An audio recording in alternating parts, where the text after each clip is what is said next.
இந்த பேச அழைக்கிறோம் சொன்னாலே ஒரு தயக்கமாக இருக்குது. ஏன்னா நான் பேசினாலே ப்ராப்ளம். ஒன்று எனக்கு ப்ராப்ளமும் மற்றவங்களுக்கும் ப்ராப்ளம். ஏதாவது வந்து கழுப்பிட்டே இருப்பாங்க, ஏதாவது பேசிகிட்டே இருப்பாங்க. நான் சும்மா இருந்தால் இவர் என்ன பேசவே மாட்டேங்கிறாங்க, வாயில் என்ன கொலை கட்டே வச்சுருக்காரா அப்படின்னு சொல்லி கலாட்டா பண்ணுவாங்க, கிண்டல் பண்ணுவாங்க.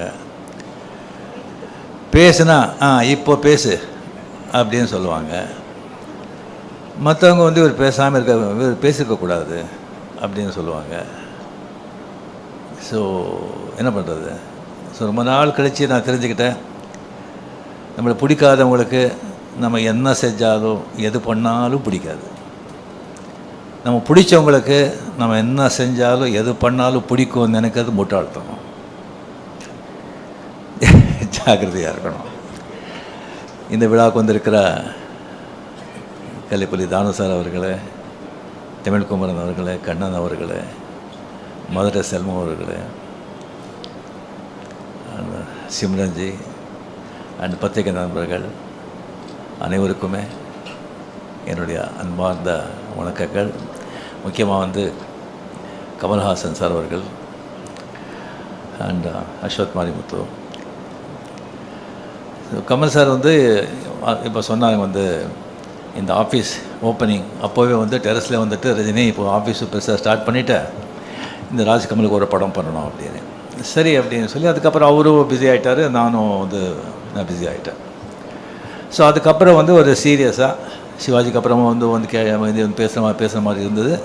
அதுக்கப்புறம் ஒரு வாட்டி லாஸ்ட்டு வரும்போது அவர் டோன்லேயே கொஞ்சம் இதாக இருந்தது, படம் பண்ணணும் அப்படின்னு.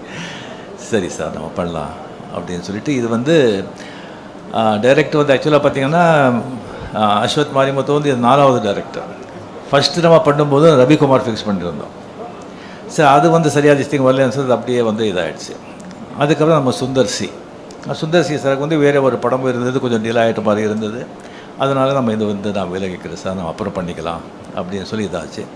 அதுக்கப்புறம் நம்ம சிவி சக்கரவர்த்தி அவர் கதையெல்லாம் கேட்டு ரொம்ப நல்லா இருந்தது. பட் என்ன சொல்ல ரொம்ப சென்சிட்டிவ் சப்ஜெக்ட் அது ஒரு கம்ப்ளீட்லி ஒரு நியூக்ளியர் சயின்டிஸ்ட் பற்றி, அந்த நியூக்ளியர் வெப்பன்ஸ் பற்றி, ஷூட்டிங் ஆப்கானிஸ்தான், ரஷ்யா, அந்த மாதிரியெல்லாம் ஒரு ரொம்ப நைஸ் சப்ஜெக்ட். பட் ரொம்ப ரொம்ப சென்சிட்டிவ், ரொம்ப ரொம்ப ஜாகிரதையாக டீல் பண்ணுறோம், டைம் கன்சியூமிங்.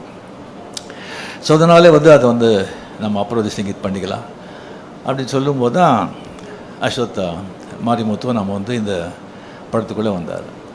இப்போ கமலில் முதலே சொன்ன மாதிரி இந்த டென்ஷன் எனக்கு வந்து ஏன் அப்படின்னு சொன்னால், கமல் வந்து கூப்பிட்டு ரஜினி நான் கதையும் கேட்க மாட்டேன், எதுவும் கேட்க மாட்டேன், நான் எல்லாத்தையும் உங்ககிட்ட விட்டேன், நீங்கள் என்ன சொல்கிறீங்களோ அதை நீங்கள் பண்ணுங்கள் அப்படின்னு சொல்லிட்டாங்க. அதே தான் பெரிய ஒரு டென்ஷன் ஆகிடுச்சு நமக்கு.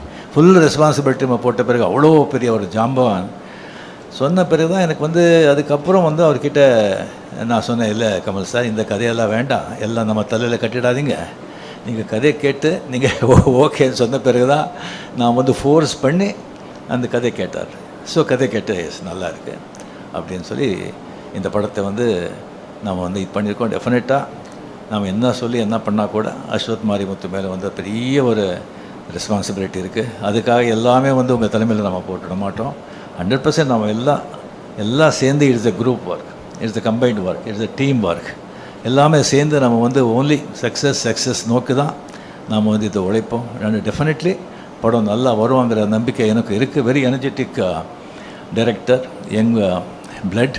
அவர் படம் இந்த டிராகன் படம் பார்த்து எனக்கு ரொம்ப பிடிச்சிருந்தது. அது என்டர்டெயின்மெண்ட் மட்டும் இல்லாமல் ரொம்ப டிஃபிகல்ட்டான சப்ஜெக்ட், அதோட ஒரு நல்ல மெசேஜ் வந்து அதில் வந்து கொடுத்துருந்தாங்க. At same excellent has a cameraman and crew. ரொம்ப ரொம்ப ரொம்ப திஸ்டிங் நல்லா வந்திருக்கு. கடவுள் பணத்தில் நல்லா வரணுங்கிற நம்பிக்கையும் இருக்குது. அண்ட் கமலில் என்னுடைய வந்து ஃப்ரெண்ட்ஷிப் பற்றி ஆல்ரெடி நம்ம எவ்வளோ சொன்னால் கூட அது வந்து கம்மி தான்.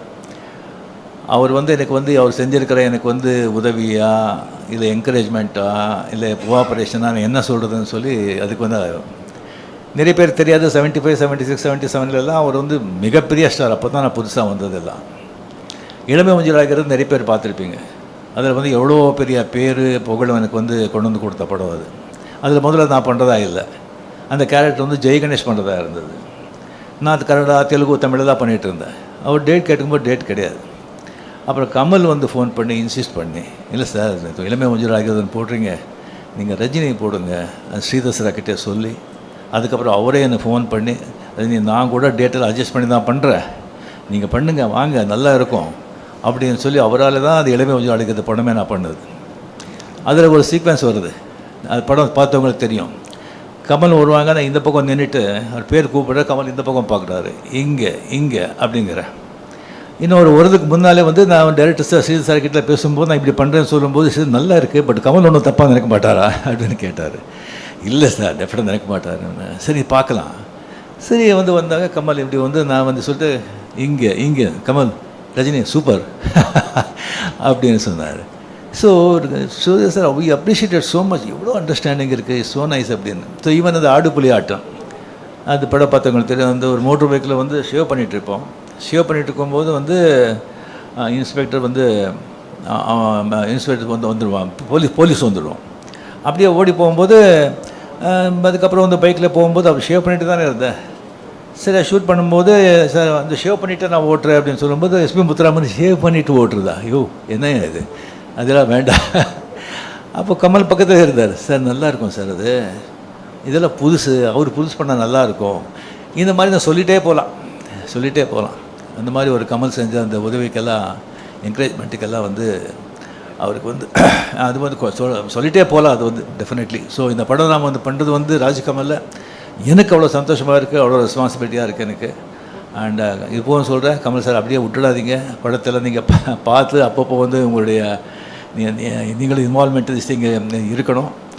அண்ட் இந்த படம் டெஃபினெட்லி நல்லா வரும் அப்படிங்கிற நம்பிக்கை இருக்குது, நல்லா வரணும். அண்ட் உங்களுடைய பிளெஸிங்களால் நாளைக்கு வந்து படம் ஷூட்டிங் ஸ்டார்ட் ஆகுது. அண்டு சிம்ரன்ஜி கூட ஆஃப்டர் பேட்டை நம்மளுடைய பேர் வந்து ரொம்ப ரொம்ப ஜனங்க லைக் பண்ணாங்க, அது ரொம்ப கம்மியாக இருக்குது அப்படின்னு நினச்சாங்க. ஸோ இந்த படத்தில் ஃபுல்லாக வந்துட்டு நல்ல சீன்ஸு அண்ட் நல்ல கேரக்டர்ஸ் அதெல்லாம் வந்து இருக்குது. நல்ல ஒரு அஸ்வத் சொன்ன மாதிரி நல்ல ஒரு என்டர்டெயின்மெண்ட்டோட ஒரு நல்ல ஒரு த்ரில்லர் இந்த படம் with Anees music. And last but not least Mahendran, அவரை பற்றி வந்து என்ன சொன்னாலும் எவ்வளோ சொன்னாலும் அது கம்மி தான் ஆகும். ஏன்னா கமல் சார் மாதிரி ஒரு ஆர்டிஸ்ட்டு அவருக்கு வந்து அந்த மாதிரி ஒரு ரைட் ஆன் திஸ் திங் இல்லைன்னு சொன்னால் அது ரொம்ப ரொம்ப ரொம்ப கஷ்டம்.